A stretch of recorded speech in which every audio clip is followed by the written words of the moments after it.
Ben woke up a long time ago, but decided to stay in bed a little longer. His mother, having left breakfast on the table, had gone to work long ago. Finally, he reluctantly got up and began to get ready for school. He was already in his graduating class. Leaving the house, the boy took the usual road to school. Near the underpass, he stopped, as usual, to listen to a street musician.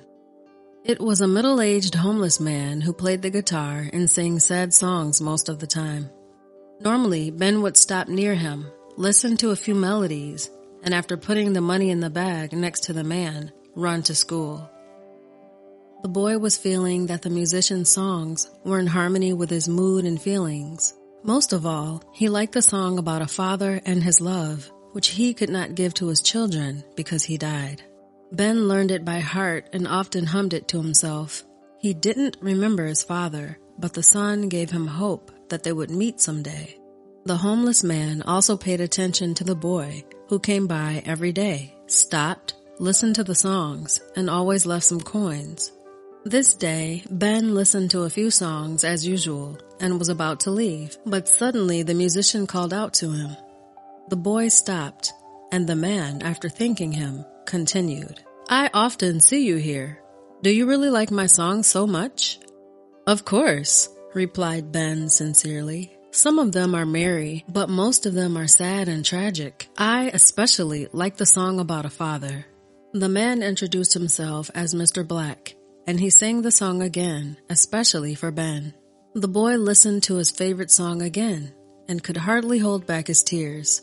He suddenly realized that such a song could be written only by someone who had experienced the loss of a loved one himself. "Did you write this song by yourself?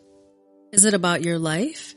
he asked cautiously. The musician nodded and, lowering his head to prevent the boy from seeing the tears glistening in his eyes, played a sad melody without words. At that moment, Ben realized why almost all of his songs were imbued with such pain. Behind the ragged clothes and unkempt beard, he saw a man with a broken heart and eyes full of pain and hopelessness.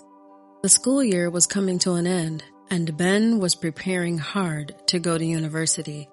One weekend, he decided to relax and took a walk to listen to a street musician. When he got closer, the poor man immediately noticed him and started singing a boy's favorite song about a father. Suddenly, several young drunken men approached the crosswalk. They stood next to the musician, pretended to dance, and one of them, waving a bottle, rudely demanded to play something more cheerful. The man got confused and stopped playing. He put down his guitar and, apologizing, tried to gently explain that he was tired, but this made the swaggering company even more angry. Then the musician took his bag of money and was about to leave. But one of the guys, shouting insults, suddenly snatched the guitar from his hands and with all his might hit it on the pavement. Ben was frightened at what was happening, but overcame his fear, came closer, and asked them to leave the poor man alone. In response, he was threatened. The situation became increasingly heated, but suddenly a police patrol approached the company. Seeing the broken guitar, the police officers asked what was wrong. "It's okay. The man just slipped and smashed his guitar. We just wanted to help him," said one of the ruffians. "Yeah, that's right, officer. I broke it myself. Accidentally," the musician added frightenedly. The police advised everyone to disperse and continued patrolling the street. The drunken company quickly left, and Ben stood and looked confused at a man and the broken guitar. Then he asked why Mr. Black didn't tell the truth, but the musician only sighed sadly and replied that those guys would have gotten away with it anyway, and sadly added that they had already beaten him badly once. After that, the homeless man said goodbye to Ben and wandered sorrowfully away from the crosswalk. The next few days, the musician did not appear, and Ben felt very anxious. But a week later, on his way back from his last exam, he finally saw the homeless man in his old spot.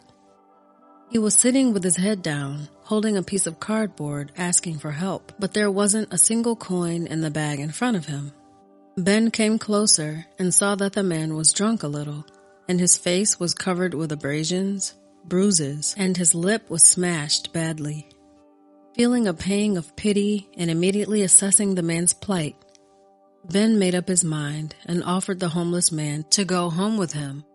As if immediately sobered up, Mr. Black looked at Ben dumbfounded, not understanding why he needed all this. He refused at first, and he was afraid the boy would be in trouble. But then, imagining how nice it would be to take a hot shower for the first time in a long time, he agreed nevertheless, warning him that he would just take a shower and leave right away. At home, Ben brought Mr. Black clean clothes and showed him where the bathroom was. Half an hour later, a man in his 50s came out of there, wearing clean clothes and no beard, and only the abrasions on his face reminded him of his homeless life. "Ben, you have no idea what you just did for me," he said gratefully. "Let's go to the kitchen. My mother made dinner," he suggested. Ben, "We made a deal. Just a shower," replied Mr. Black embarrassedly.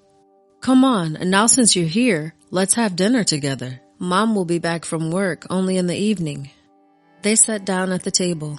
The home-cooked meal, prepared with love for the son, was incredibly delicious, and the man caught himself thinking that this was the happiest day of his life in the last few years.